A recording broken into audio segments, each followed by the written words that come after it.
Персонально ваш.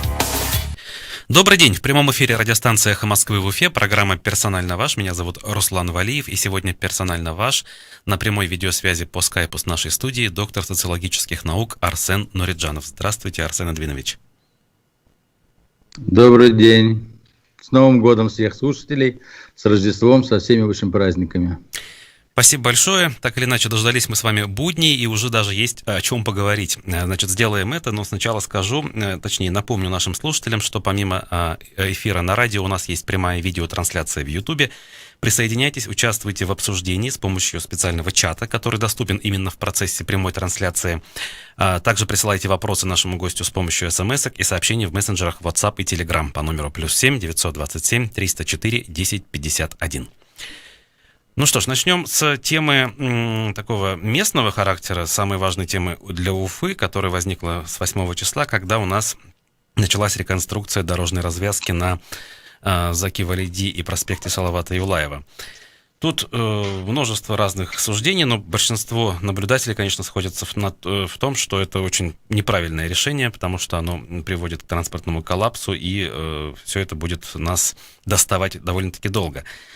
И вот вопрос, который коллеги-журналисты задавали чиновникам на круглом столе, звучал так: почему вы раньше не предупреждали и не вели работу с населением по этому поводу? Он не нашел никакого внятного ответа. Считаете ли вы, что этот вопрос в данном случае ключевой? Или собака все-таки зарыта в каких-то других нюансах, о которых еще не принято было говорить до сих пор? Знаете, анализируя ситуацию, я хотел бы сказать общие какие-то сентенции сначала. Это ведь результат не какой-то случайности или какой-то недоработки какого-то, может быть, отдельного человека.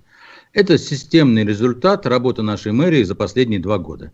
Это вот такая квинтэссенция, вишенка на торте, вот такой новогодний абсолютно подарок всем жителям Уфы, а фактически и республики, потому что это фактически центральные ворота республики, через которые въезжают огромное количество населения, которое прибывает сюда из других городов и районов республики.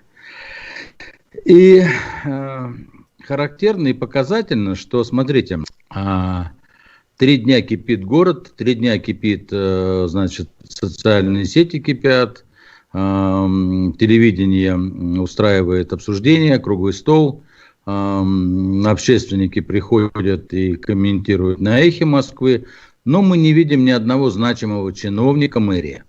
Ведь на самом деле не вот этот мальчик Константин Пеппи должен отчитываться и объяснять нам ситуацию.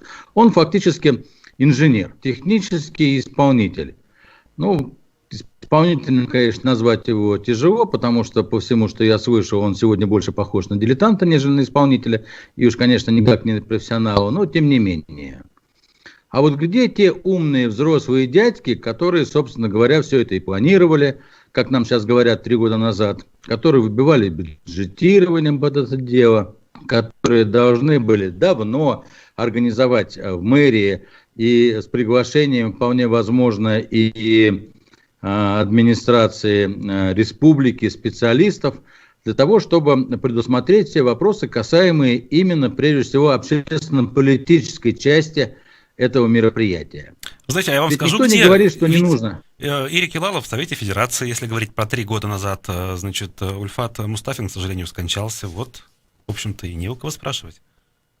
Соответственно, ни одного, ни зама мэра нет, никого, кто за это отвечает. Вот мальчик пришел, исполняющий обязанности, непонятно, когда он образовался, вчера, позавчера, и он, значит, у нас сегодня крайний. Но это неправильно. Должны прийти эти умные дяди и объяснить нам, почему они ничего не сделали, чтобы подготовиться к этой ситуации. Ведь вопрос не в том, что надо или не надо. Конечно, надо. Наверняка надо и расширять, и углублять, и вообще все модернизировать. Только вопрос 3. А. Когда? Б. Как к этому подготовиться и как сделать так, чтобы все были довольны. Ведь, смотрите, сегодня над нами просто издеваются. Издеваются эти люди, которые, фактически оказались случайными на своих местах все. Я сейчас не про Пеппи говорю, а про тех, кто за ним стоит. Ведь что мы сегодня слышали, вот он сегодня в вашем эфире был, а я смотрел его интервью несколькими днями назад и комментировал это в Фейсбуке, он говорит, что фактически претензий технических к этому, так сказать, сооружению нет. Есть нормативы, которые устарели. Но нормативов много устарело. Нормативы по Санпину устарели, по пожарному, так сказать, делу устарели. Все устаревает рано или поздно. Но это не значит, что надо теперь все ломать, перестраивать и мчаться быстрее паровоз. Только мы фактически год мучились на монументе, там не могла мэрия снести один киоск, как говорится. И там было столпотворение, транспортный коллапс был. Вот только мы от него избавились, да? И все вроде поехало, и едет нормально, сейчас никаких пробок нет. И сезон такой у нас самый сложный, зимний, снежный. Ну, отлично, ребята, хотите, давайте будем готовиться. Готовить его будем к весне.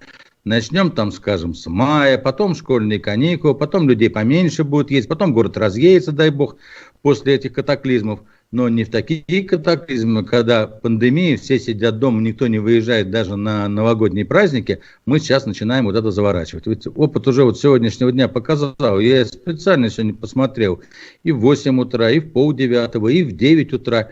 9 баллов пробка, и там столпотворение. А что пишут в социальных сетях и какими характеристиками, значит, называют эту ситуацию, ну, даже не буду повторять, даже просто это нецензурно.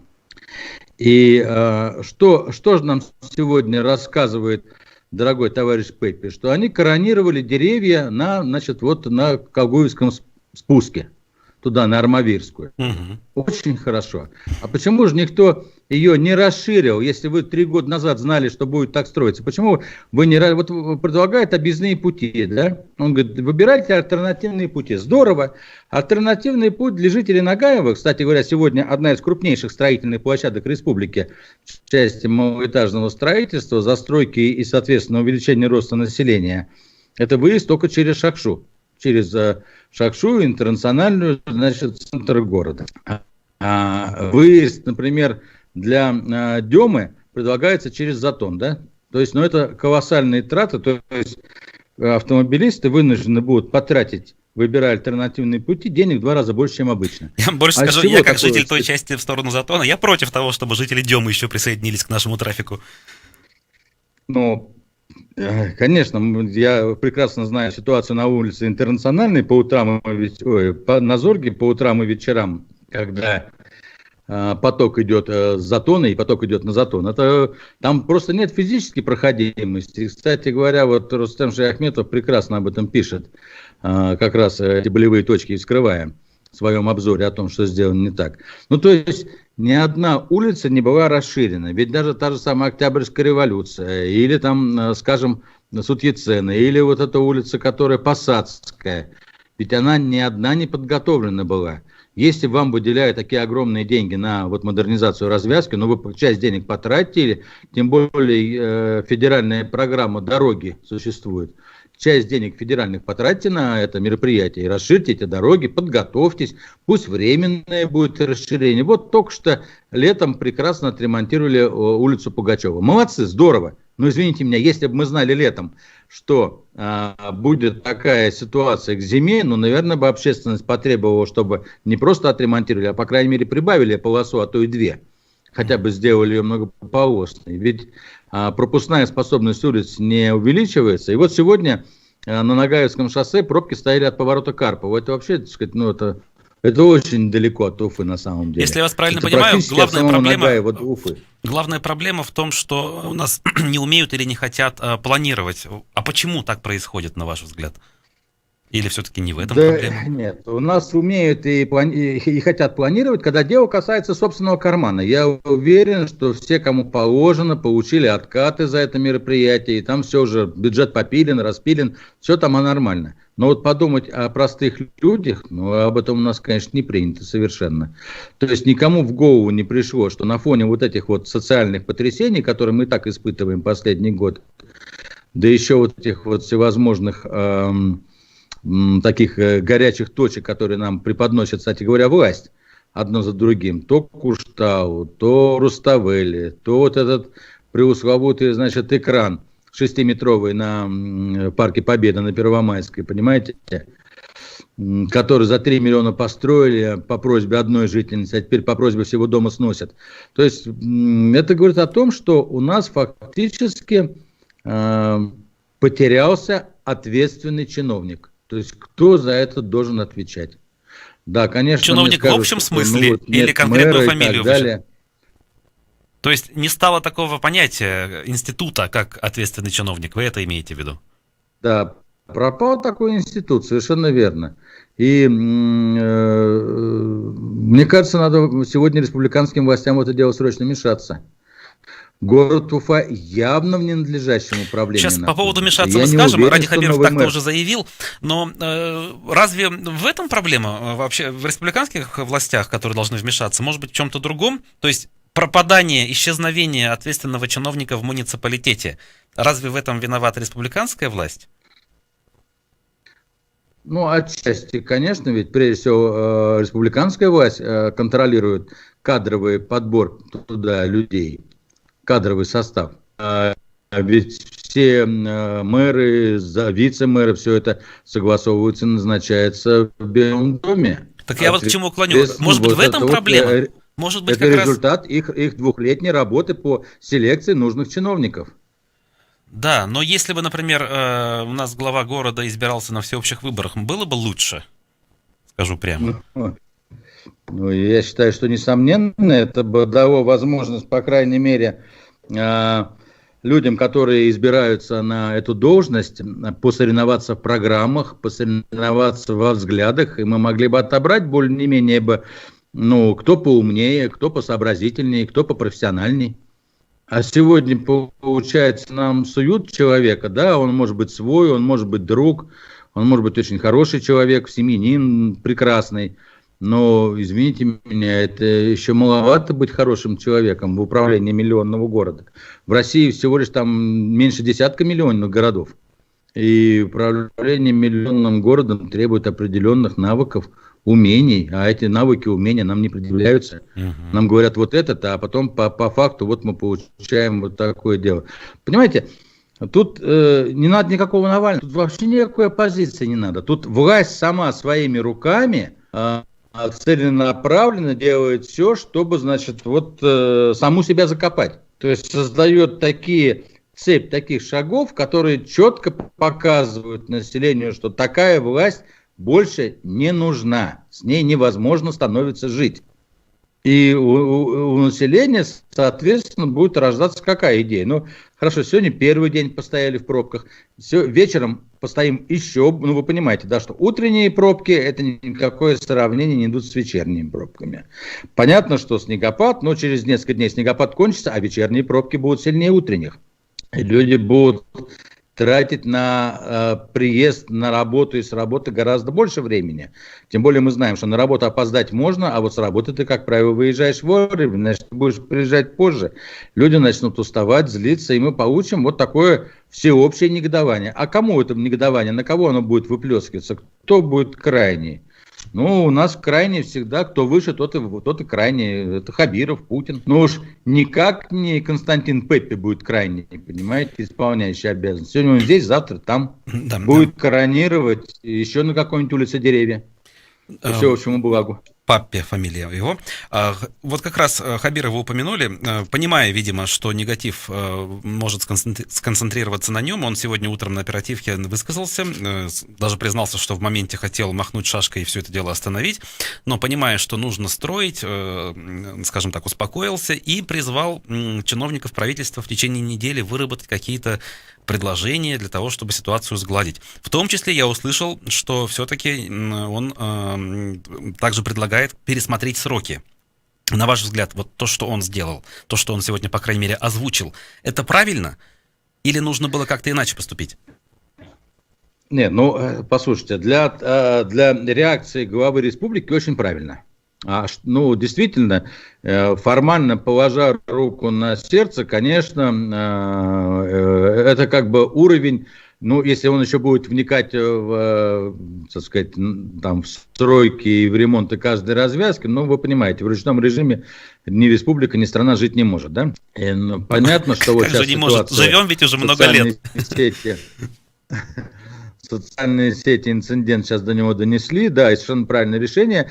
Ну, наверное, сегодня этот процесс повернуть вспять достаточно сложно, но не поздно собрать специалистов, посмотреть, все ли сделано. Смотрите, сегодня, между прочим, если вы обратили внимание, еще половина путепровода работает. Он еще не перекрыт полностью. То есть самое страшное еще впереди. Может быть, пока ограничиться вот тем, что сделали, и постараться вот какие-то действительно паллиативные меры. А какие паллиативные меры? Это прежде всего расширение транспортных коридоров. Попытаться поискать. Но вы понимаете, вот меня поражает вот какая вещь. Вот 3 года назад они запланировали вот эту вот байду.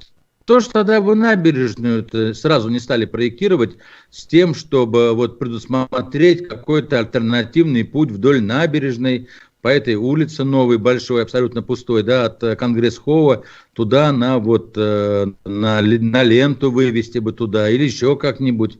Ведь огромное количество земли залили просто тупо бетоном, по которому не ходить, не ездить невозможно. Так надо же было все это предусмотреть, понимаете? Вот это вот обидно, что деньги закопаны, а эффекта от этих денег вообще никакого сегодня нет. Я надеюсь, что если будет проведено широкое обсуждение с общественностью, со специалистами, какой-то вариант будет найден. И он наверняка существует, потому что вот из того, что я слышал, то, что нам сегодня говорит исполняющий обязанности по капстроительству города, абсолютно, и то, что было на круглом столе, кстати говоря, который транслировался всей Уфой, абсолютно по тем замечаниям, которые звучали, и по тем ответам, которые были, было понятно, что никто ничего не предполагал, не предвидел, не прогнозировал и толком не разрабатывал, не занимался. Все было сделано на авось. Дали деньги, все, перекроем. Ведь основной посыл был следующий. А что вы обижаетесь-то? Потерпите, для вас же делаем. Так здорово, что для нас делаете. Мы же не против, что вы делаете для нас. Но не надо делать так, чтобы стрелять себе в ногу нам-то. Сделайте так, чтобы нам хорошо было и тут, и там. Вот это же главная задача власти, сделать так, чтобы и волки были сыты, и овцы были целы. У нас, получается, волки-то сыты, а овцы... Угу. А в случае с другой громкой историей начала года, это увеличенные резко платежи за отопление и вообще тепло в пользу ресурсников. Это что? Это опять-таки злой умысел чей-то с желанием обогатиться, например, или недосмотр, ошибки, которые можно исправить? Вот это опять из той серии. Каждая власть, придя к власти, начинает стремиться дальше к саморазрушению. Это непреложный закон социальный. И вот смотрите, все, что у нас делается на протяжении последних 2 лет, так или иначе ведет к тому, чтобы все это вот дорушить, разрушить. Ведь ситуация с переплатами, с перетопом и с чехардой в платежках в Баш-РТС возникли не вчера.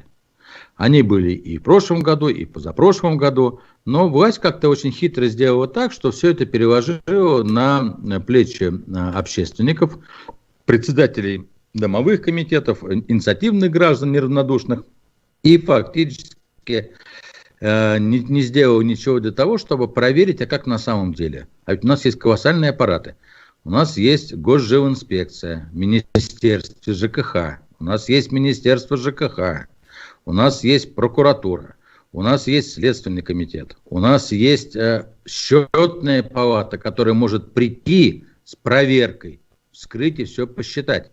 У нас есть мэрия Уфы, которая может проверить, как управляющие компании, какие метры они передали, какие они передали приборы для обслуживания РТС. То есть у нас есть все для того, чтобы взять под контроль это в течение достаточно короткого времени. Но это не делается, абсолютно не делается. По какой причине не делается? Даже нельзя сказать, что кто-то, условно говоря, условный Хабиров получает от этого выгоду. Или там условный какой-нибудь новый Греков будет получать от этого выгоду. Нет. Абсолютно понятно, что получает какая-то структура мутная, Баш-РТС, которая, мы, не знаю, видели или слышали вы, я смотрел вчера, например, прямую трансляцию, которую Вадим Беляков вел с собрания председателей домовых комитетов Октябрьского района на встрече с администрацией района и с представителями БАШ-РТС. Но ведь представители БАШ-РТС ничего не говорят. Они никак не объясняют свою ситуацию, понимаете? То есть явно люди получают сверхдоходы, при этом у них нет никаких объяснений, кроме того, что денег очень хочется, но они не могут это понятно озвучить. И, естественно, происходит следующее. Политической воли их проверить нет. Все те, кого я перечислил, безмолвствуют, бездействуют. Но крайне будет опять власть республики и страны Совета. Вот, в этой связи вопрос. Как вам инициатива группы граждан, причем довольно-таки большой, там уже 16 тысяч подписей, перевести в республиканскую собственность эту компанию? Ой, вы знаете, вот, слушайте, никогда, конечно, не думал, что после того, как я был 30 лет рыночником и у нас 20 секунд. Строил частную собственность и ратовал за частную собственность в стране, за ее развитие, вот через 30 лет я, вот один из первых, я в вашем эфире, кстати, говорил про национализацию соды. Это было в этом случае поддерживаете? Несколько месяцев назад, да. А теперь я поддерживаю и эту национализацию. Но понимаете... Все, давайте, аргументацию уже потом. Мы сейчас должны с вами прерваться. У нас федеральные новости. Через несколько минут вернемся с социологом Арсеном Нуриджановым. Оставайтесь с нами.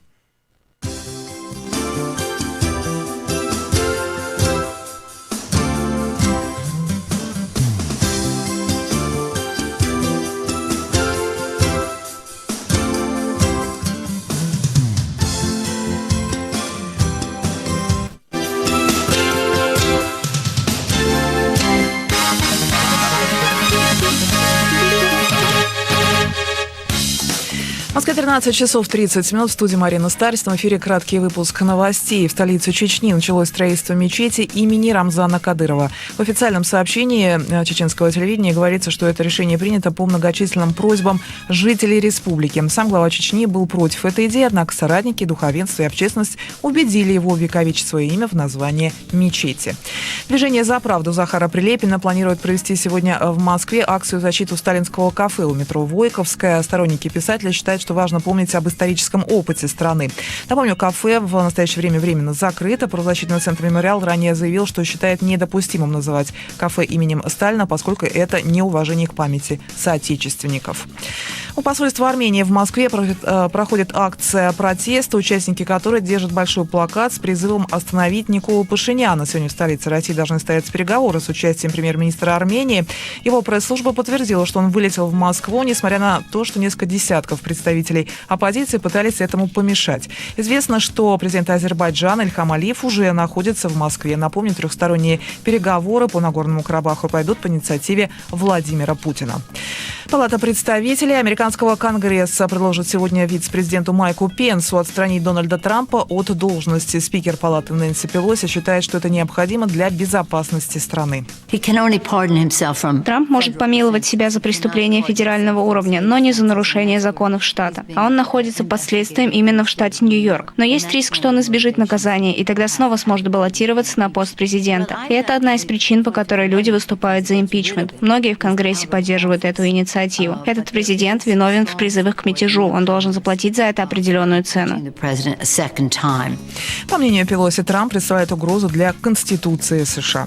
Центр имени Гамалеи открыл клинические испытания вакцины «Спутник Лайт» в 3 медицинских центрах России. Объявлено, что они пройдут на 150 добровольцах. Речь идет об одном уколе вакцины. Ранее директор центра Александр Гинзбург говорил, что по предварительным оценкам данный вариант препарата может быть эффективен для молодых людей. После 40-50 лет лучше ставить 2 прививки. В середине этой недели в центральных регионах России ожидаются 30-градусные морозы. Их пик в большинстве областей придется на 13-14 января. Судя по прогнозу в Москве, самая низкая температура до минус 25 ожидается в ночь на воскресенье. При этом дневные температуры уже с пятницы будут от минус 15 до минус 19. Потеплеет в следующий понедельник. Сейчас в Москве минус 9 градусов. Напомню, что завтра местами обещают небольшой снег. Марина Старостина, служба информации, Эхо Москвы.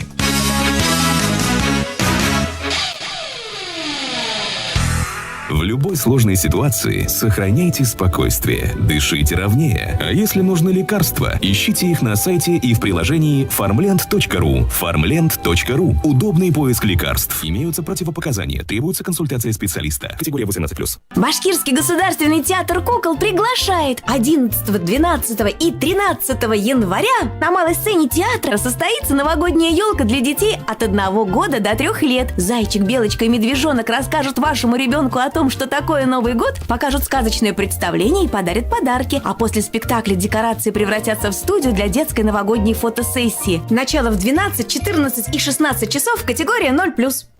Телефон рекламной службы «Эхо Москвы» в Уфе. 216 35 99. Будет реклама, будет и эхо. На то мы и партнеры. «Эхо Москвы» в Уфе и региональная Марийская национально-культурная автономия Эрвел-Марий представляют рубрику «Говорим по-марийски». Картина. Сюрет. Картина с участием. Участие Дене Сюрет. Картина с участием. Участие Дене Сюрет.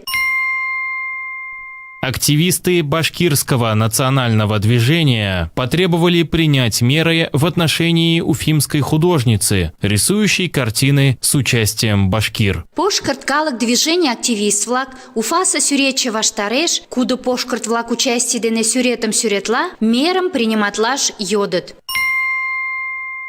Активисты башкирского национального движения потребовали принять меры в отношении уфимской художницы, рисующей картины с участием башкир. Пошкарт калак движение активист влак, уфаса сюретче ваштареш, куда пошкарт влак участие Дене Сюретом сюретла, мерам приниматлаш йодат. «Эхо Москвы» в Уфе и региональная Марийская национально-культурная автономия Эрвел-Марий представляют рубрику «Говорим по-марийски». Персонально ваш.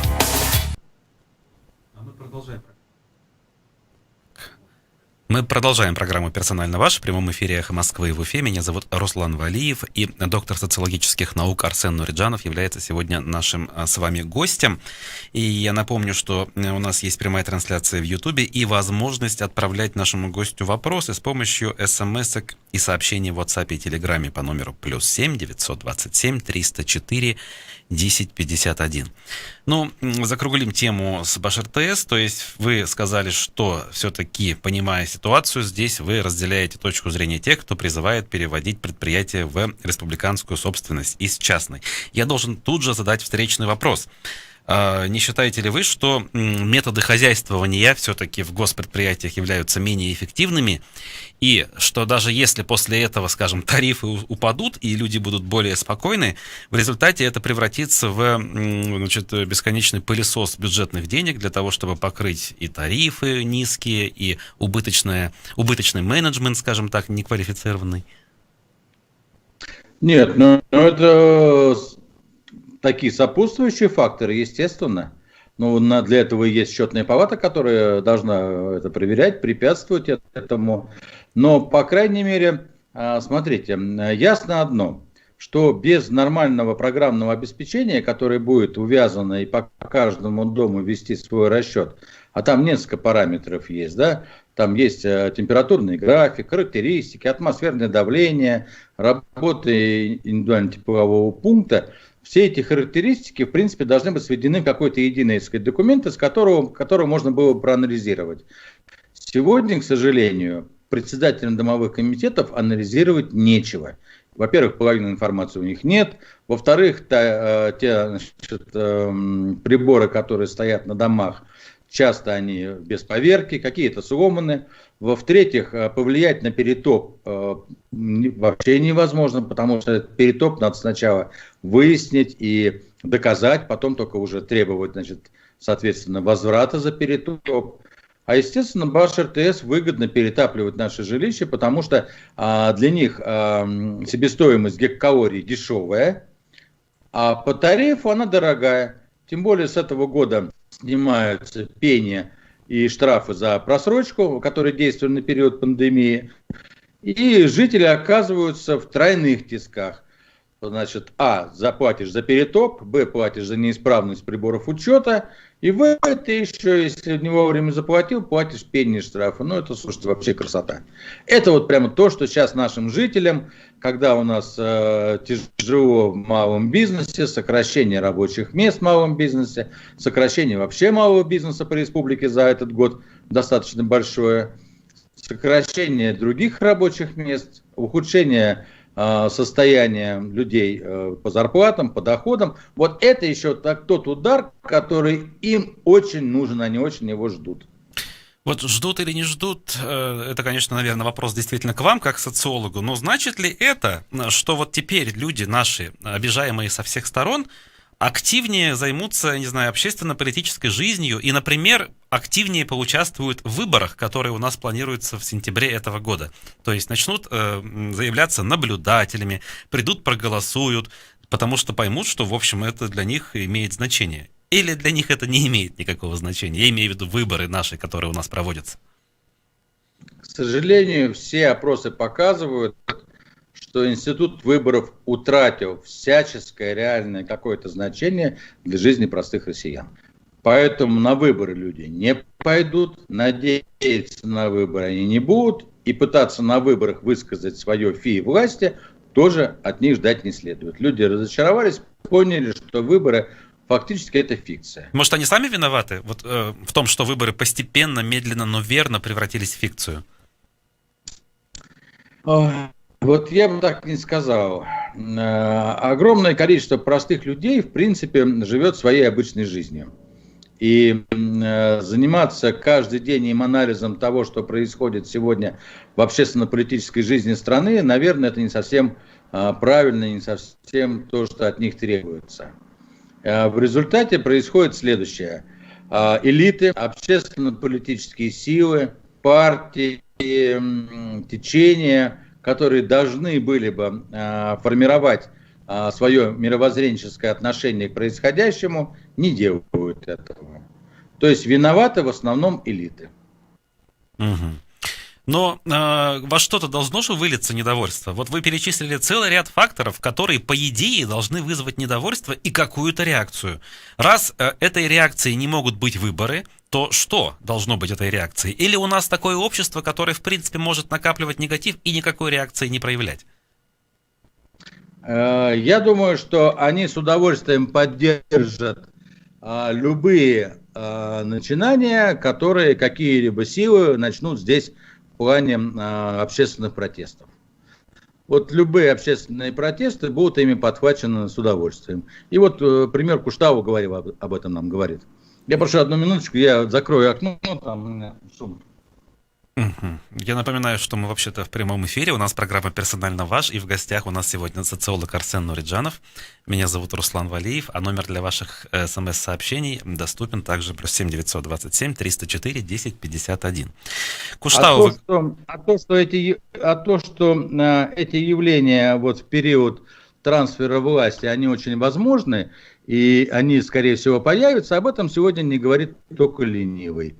И исследования показывают, что, в принципе, все для этого созревает, для того, чтобы при какой-то вот малейшей возможности люди вышли бы и сказали власти все, что они о ней думают. Вот здесь как раз, на мой взгляд, очень спорная ситуация. Действительно, есть ряд довольно-таки авторитетных наблюдателей, политологов, которые говорят, что кейс Куштау – это вот такой кейс, на который надо внимание обратить, потому что он действительно важен с исторической точки зрения, общество проявило себя и так далее и тому подобное.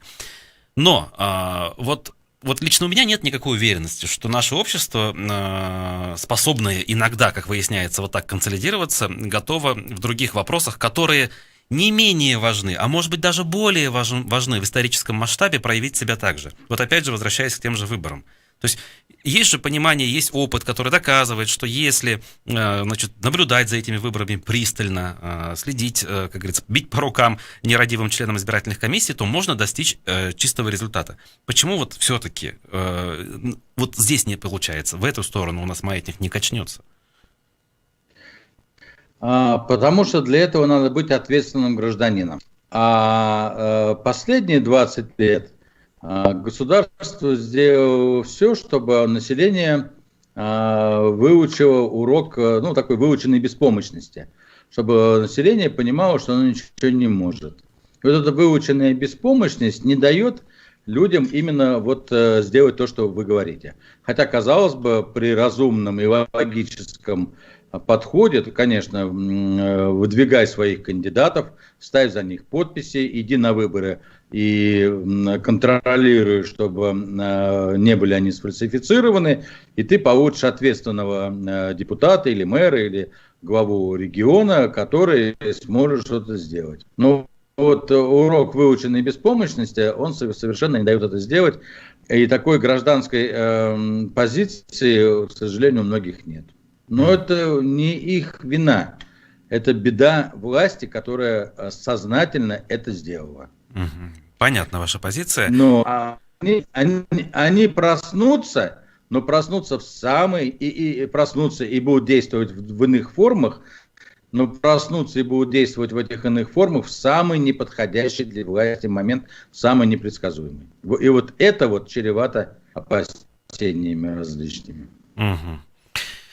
Между тем, совершенно неожиданно возникла история с тем, что активисты, прежде всего башкирских национальных движений, многие из них вот с движения запрещенного в России Башкорт, значит, они обратили внимание на картины уфимской художницы Алены Савельевой, которая изобразила, значит, людей, в том числе в башкирских национальных костюмах.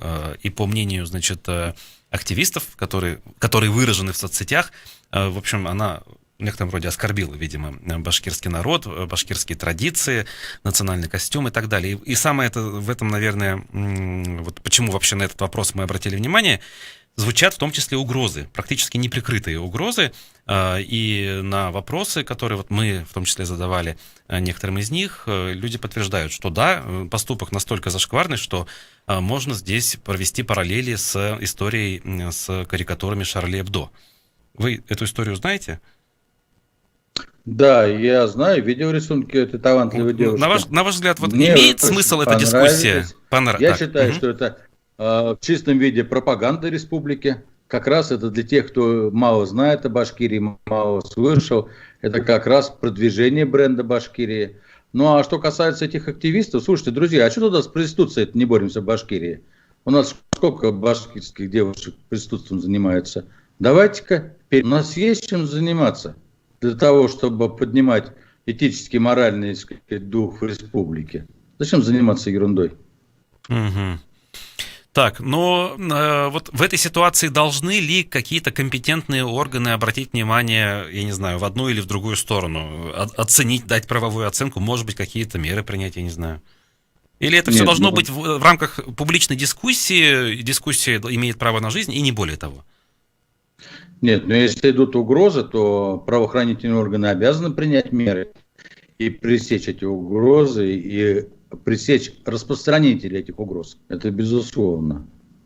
А в чем причина, на ваш взгляд, вот подобной реакции все-таки? Да, ладно, вот как бы вы оценили картины позитивно, а тех, кто критикует, негативно. Но ведь тут надо понять, вот почему вот эта реакция возможна, вот вроде 21 век на дворе. И с одной стороны, вот я понимаю негативную реакцию, что она имеет право на существование. То есть кому-то что-то нравится, кому-то что-то не нравится. Но в данном случае негативная реакция, она, ну скажем так, очень радикальная. Вот я именно сейчас спрашиваю вас о том, почему вот эта радикальная реакция возможна на сегодняшний день.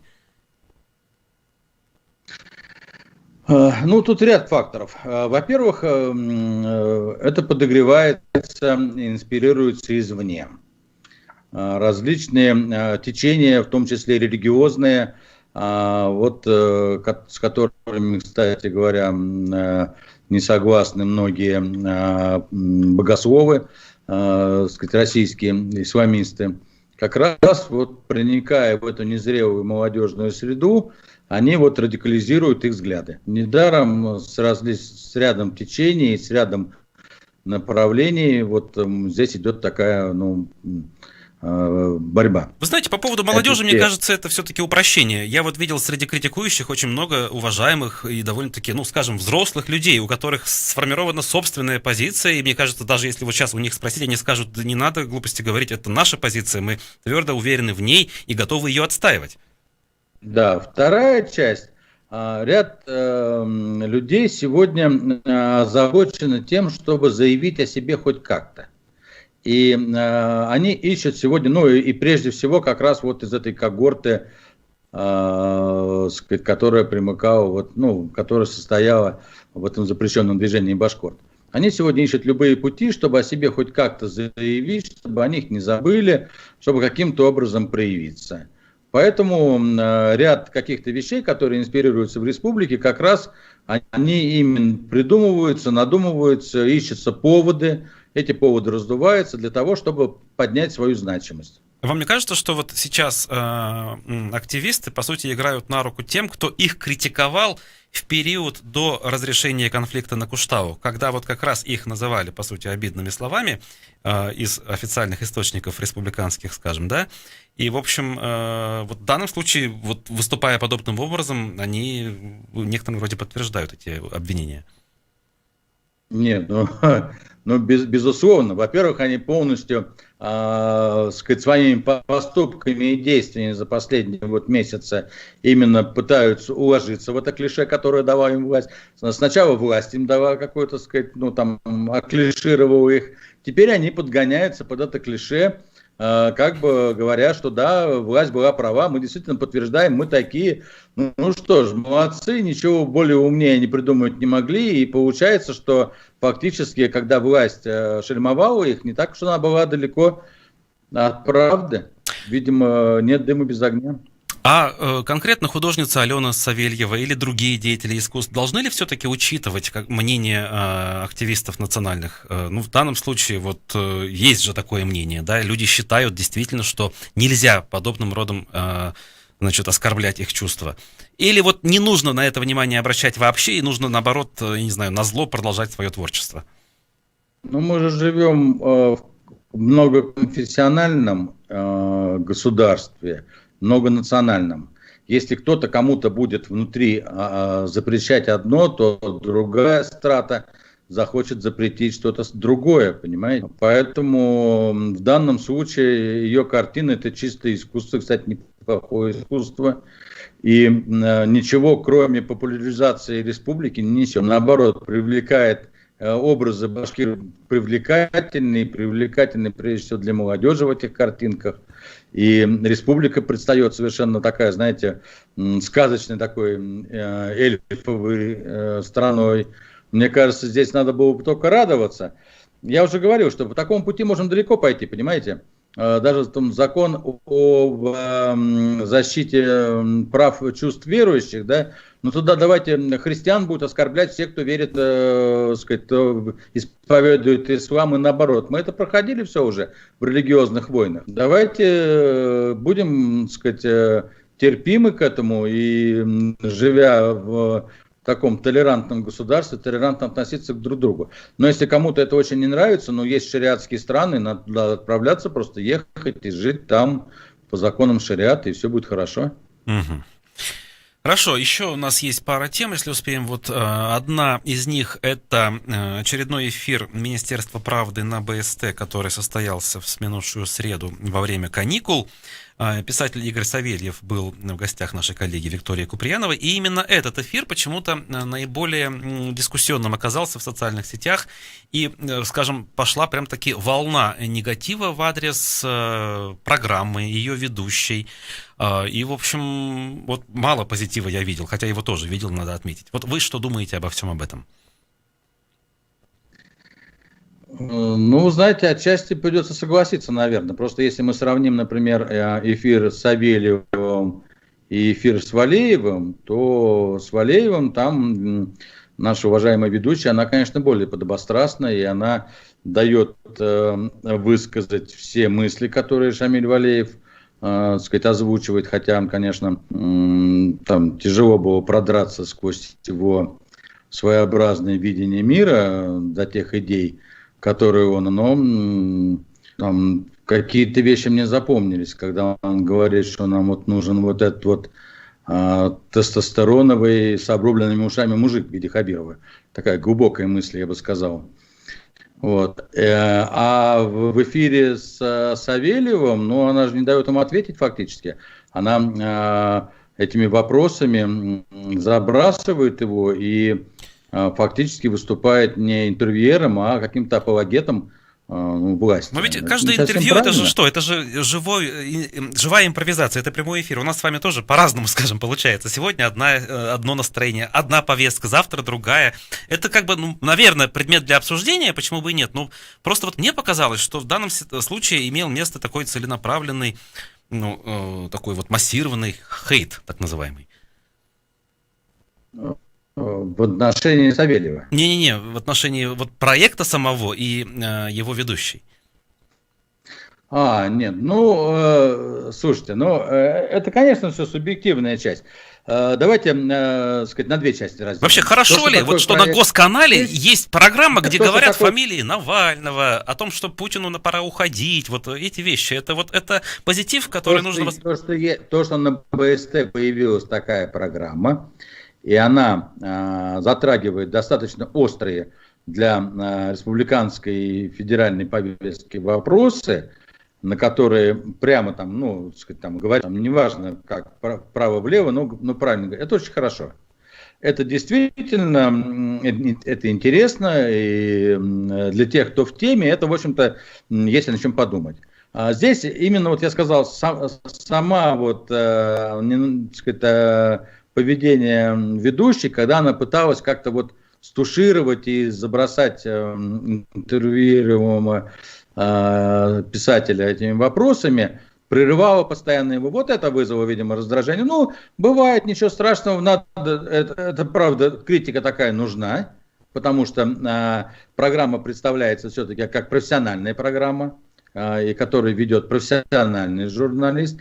Профессиональный журналист должен уметь более толерантным, более объективным, даже если ему что-то не нравится в интервью, но он должен найти пути, чтобы тот сам показал бы себя в том или ином свете. Угу.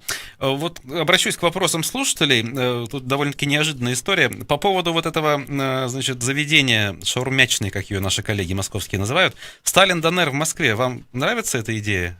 Нравилась, когда она была реализована или нет? Нужны ли такие объекты? Может быть, в Уфе? Вы знаете, я вообще категорически не приемлю фигуру Иосифа Сталина. Я считаю, что это одна из самых страшных кровавых фигур в истории России. И чем меньше у нас будет мест, где будет вспоминаться в суе его имя, тем нам легче будет жить дальше. Угу, понял вас. Так, у нас, кстати, еще одна тема была уже постпраздничные дни. Это ДТП в Мелеузе с сотрудником, в котором наблюдатели узнали сотрудника ГИБДД, который, соответственно, за рулем дорогого внедорожника с номерами элитными, выехал за пределы проезжей части и чуть не сбил целую семью.